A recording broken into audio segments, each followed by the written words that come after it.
ರಂಗೇರ್ತಾ ಇದೆ ವಿಧಾನ ಪರಿಷತ್ ಚುನಾವಣೆಯ ಅಖಾಡ. ಪರಿಷತ್ ಚುನಾವಣೆಯಲ್ಲಿ ಬಸನಗೌಡ ಯತ್ನಾಳ್ ಅವರ ಮತ ಯಾರಿಗೆ ಅನ್ನುವಂಥ ಕುತೂಹಲ ಇದೆ. ವಿಧಾನ ಪರಿಷತ್ ಚುನಾವಣೆ ಇರುವಂಥ ಹಿನ್ನೆಲೆಯಲ್ಲಿ ಬಿಜೆಪಿಗೆ ಯತ್ನಾಳ್ ಪತ್ರವನ್ನು ಬರೆದಿರುವಂಥದ್ದು. ಬಿಜೆಪಿ ರಾಷ್ಟ್ರೀಯ ನಾಯಕ ನಿತಿನ್ ನಬೀನ್ಗೆ ಯತ್ನಾಳ್ ಕಡೆಯಿಂದ ಪತ್ರ ಹೋಗಿದೆ. ನಾನು ಭಿನ್ನಮತೀಯ ಅಲ್ಲ ಅಂತೇಳಿ ಯತ್ನಾಳ್ ಇದರ ಬಗ್ಗೆ ಸ್ಪಷ್ಟನೆಯನ್ನು ಕೊಟ್ಟಿದ್ದಾರೆ.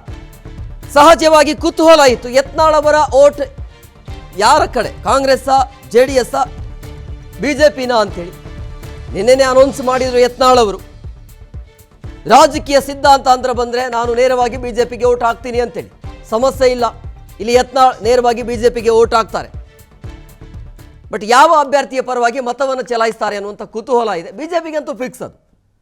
ಯತ್ನಾಳ್ ಅವರು ಬಿಜೆಪಿ ಬಿಟ್ಟು ಹೋಗೋದಿಲ್ಲ. ಅವರು ಮಾತನಾಡಿದರು, ನನಗೆ ಸಿದ್ಧಾಂತಗಳು ಮುಖ್ಯ ಆಗತ್ತೆ ಅಂತೇಳಿ.